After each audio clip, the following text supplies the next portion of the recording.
Hola chicos, hoy vamos a hacer hoy vamos a jugar con había ofrecido Search $1 Board. millón Entonces, por las cabezas de Tupac y Sugar, su madre.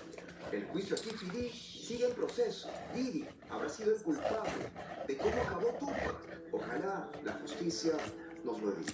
Con todo lo que está ocurriendo ahora, considero que no es descabellado pensar en eso.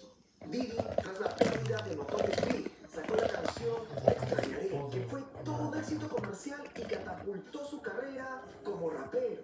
Su sello Bad Boy se convirtió en uno de los más importantes del rap. Estaba en la cima, pero sus problemas también se hacían más grandes.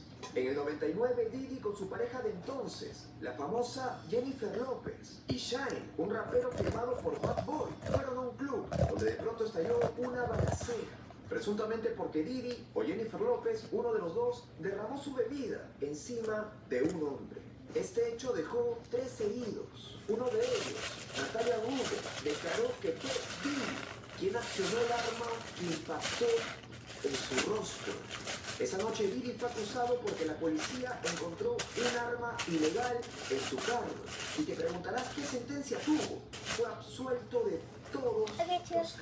pues ya Al terminamos igual con que todo. Jennifer López.